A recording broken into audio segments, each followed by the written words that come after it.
Welcome back, everybody. I hope you're all excellent. In today's video, I want to break down my main live FM3 patch for playing ragdoll gigs. This is all about high gain and glorious, glorious filth. So I'm using my PRS SC245.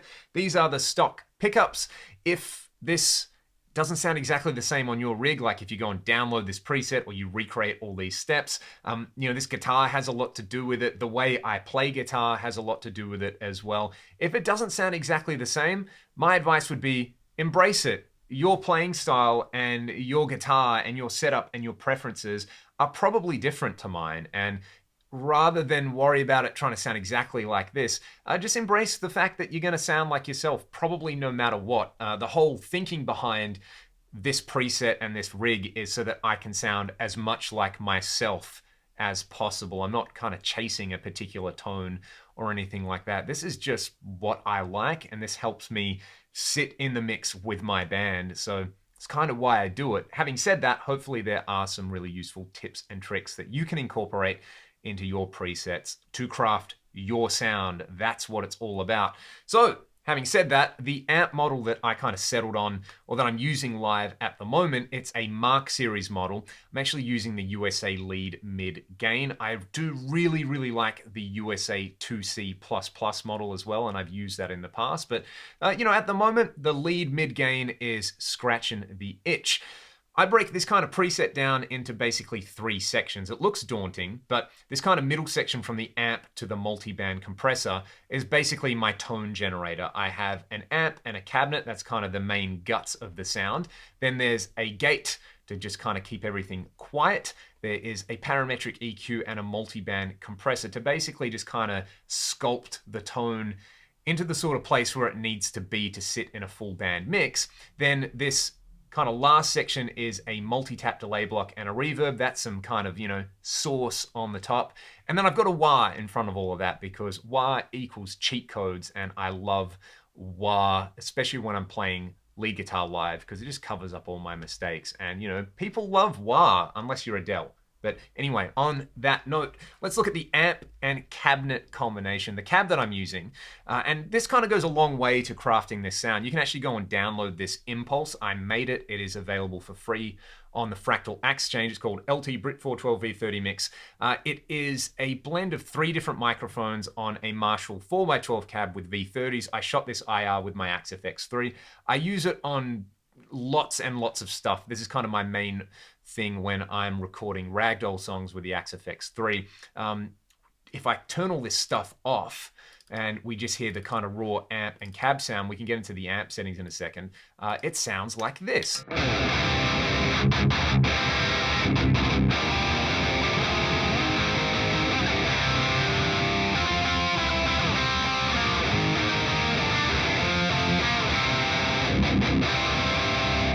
Which is gloriously filthy and chunky. However, there's a lot of boomy low end in there, especially when I'm chugging, and there's a lot of kind of high end fizz. So I want to deal with that. Before we do, the way I've set up the Mark series amps, pretty much the way I just kind of dial them in. The tone stack in a Mark series amp comes before the main gain stages. So the bass, middle, and treble controls, they're really kind of part of your gain controls. So setting the bass low and the mid-range low is basically going to keep the kind of distortion clean and articulate. If I did what I do on a Marshall and turn the bass up to like 6 or 7. Nah, that doesn't work. Bass nice and low.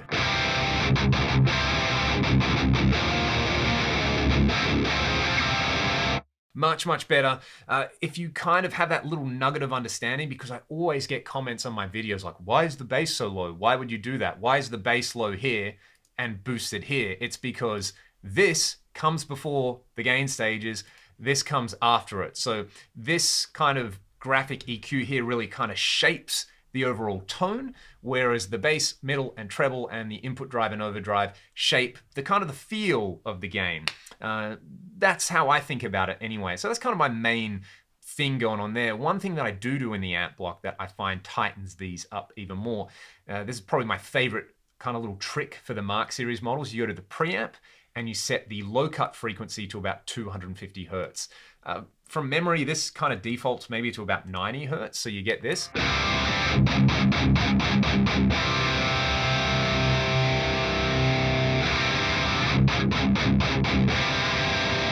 Just a little bit kind of clearer and cleaner and tighter, so I like that. Now, when I was talking about a lot of excess low end and a lot of excess high end, I kind of sculpt that with a parametric EQ block. You can see I've got the low cut at 100 hertz and the high cut at 6500. This is because when I play this live, it's going to be really, really loud, and I kind of want to compensate for these loudness curves. A lot of people call it the Fletcher-Munson curves in there. Basically, I'm just kind of really, really going hard and pulling out all the excess low end that I don't need, so below 100 hertz, and all the fizz above 6500 hertz. If you're listening at low volume, this is kind of going to sound like I've muted the tone, but believe me, at high volumes, this makes all the difference.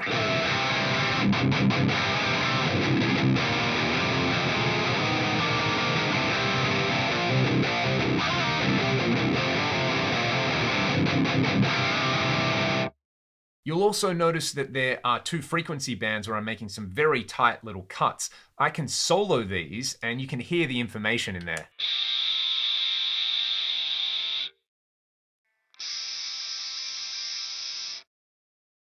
So they're just kind of the really, really harsh parts of that part of the spectrum between like 3 and 6K.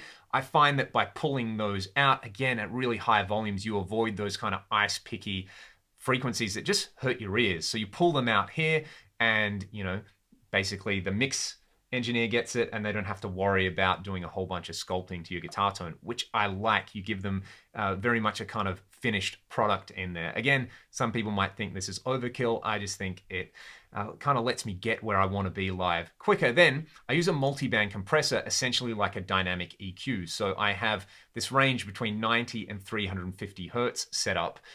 Totally stole this trick from Andy Sneap. Go and look up his Waves C4 multi-band trick. We're just doing it here. Essentially, it's like a dynamic EQ, so that when I play really open, the compressor is not going to touch the tone, but when I palm mute, I'm going to get this kind of build up of low frequency content, well, kind of content between 90 and 350 hertz, and the multi-band is just going to suck that down and make sure it doesn't kind of get too boomy. So with and without.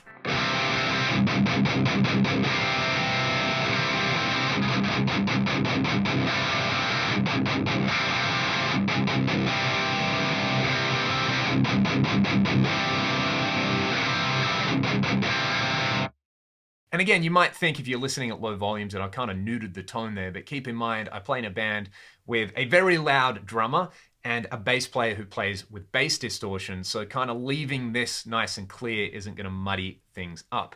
Then I have a gate set up. Kind of the trick with this is I set the sidechain source to input 1, so even though my gate is between the amp and the cabinet, it is being open and closed by the articulations and the dynamics of my playing. So when I add that, I can do this stuff.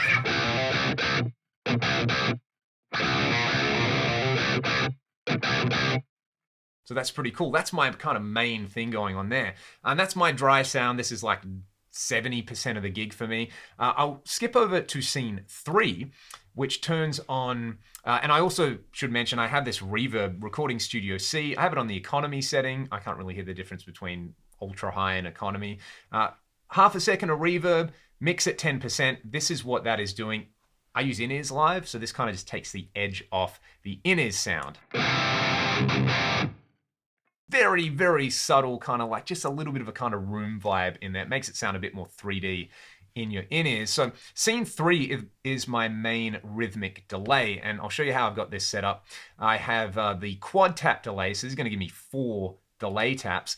I have delay 3 and 4 set up as a dotted eighth and a quarter note, the kind of classic thing. I've routed it in parallel, so there's actually no dry signal going through here, and I can use the level control to just kind of bring this in as I like. I got the level at 0, so it's basically as loud as my dry signal, which is nice. Delay 1 and 2, though, you'll notice, I have the level set at 50%.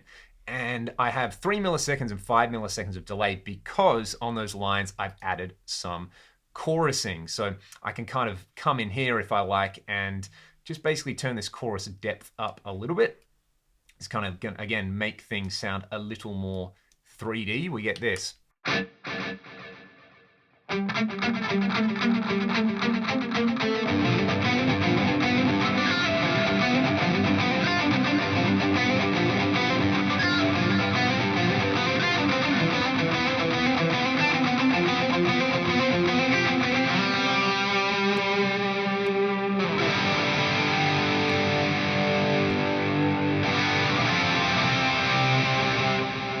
Let's hit save on that one because I'm in the mood for chorus at the moment. And the next gig, I'm going to have chorus on there. Let's turn this reverb on in scene 1 as well. Okay, the lead scene. This is the good stuff, right? Everything you want. You don't want to have to think, you just want to play and you want it to be wet and glorious and juicy. So there's a multi-tap delay. I'm on channel B here, which is very similar to what I was doing before. Basically the same delay values, same kind of chorus thing as well. The level's just a little bit lower. And let's take a look. You can see the depth and the rates on the chorus are just slightly different. There's another thing that's happening as well in the amp block, but I'll show you that after I play a bit.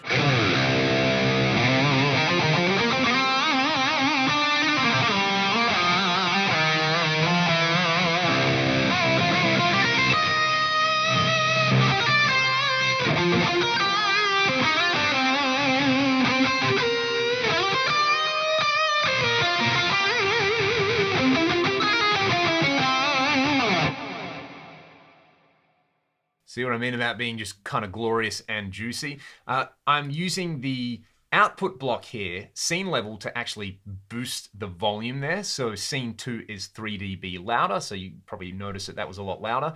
And then in the amp block, I'm kind of doing something with control switches. I love control switches. A control switch to me is like a little roadie who always remembers to just give you a little bit of extra gain or switch things on and off. So I have control switch 1 attached to the input boost and the fat switch in the amp block.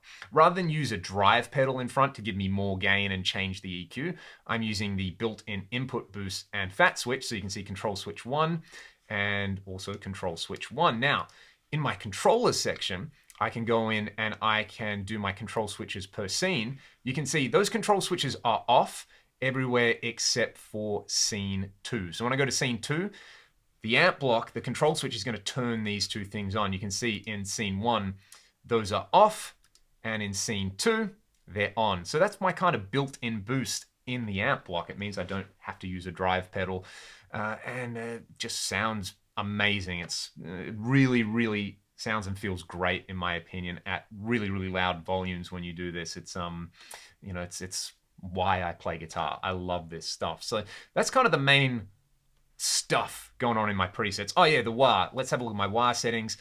This is the standard Crybaby. I have an expression pedal attached to pedal 1, and I just turn the maximum frequency down to about 1400 hertz and the level to 0. I have my FM3 on my desk at the moment, so I'm just kind of going to just do a trill and give you some wah.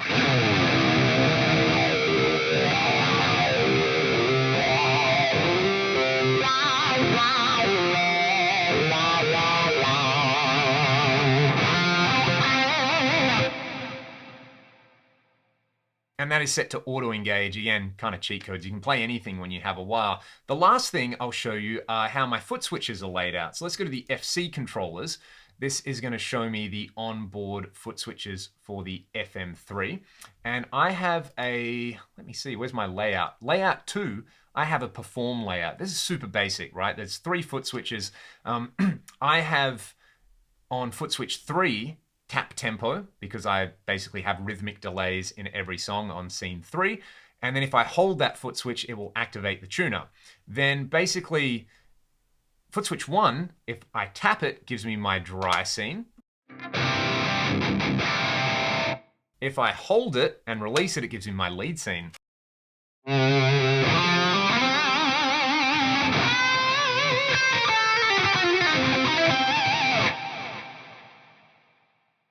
And then if I tap foot switch 3, it will give me my rhythmic delay scene.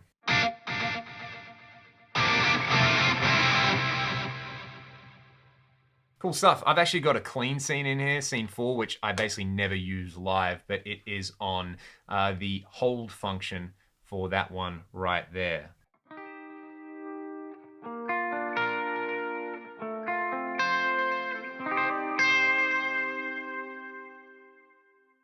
And what is that? That's the USA clean model, probably with a bit of that multi-tap delay. So that's, I don't know why I have a clean scene. I actually never use it live, but it's in there if I need it. I guess the main takeaways for this particular preset are when you build a preset, you got to know what you want to do. That's probably the most important thing to ask yourself. For me, I need a thick, crunchy rhythm guitar sound that's kind of tight in the low end that doesn't get in the way of the cymbals or the bass guitar. I need a totally over-the-top, ridiculous lead scene with wah and delay, and I need my main rhythm scene with a rhythmic delay for a lot of the parts in ragdoll songs. For example, if you go and listen to the song Rewind Your Mind, or if you go and listen to the song The World You Gave Us, there's a lot of this kind of rhythmic delay thing in there. So I need those three things, and the FM3 totally ticks the boxes in that case. It not only sounds great, I actually kind of find that since I've been using this live with only 3 foot switches, I spend less time stepping on stuff and more time playing and enjoying the gig.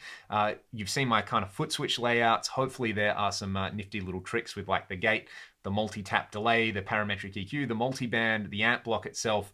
Lots of just kind of little nuggets that hopefully will make a difference in the way you lay out your presets on your Axe-FX or your FM3, or if you're using an AX8 or an Axe-FX2 or an Ultra or something like that. The kind of whole Fractal ecosystem is a glorious little rabbit hole to go down into.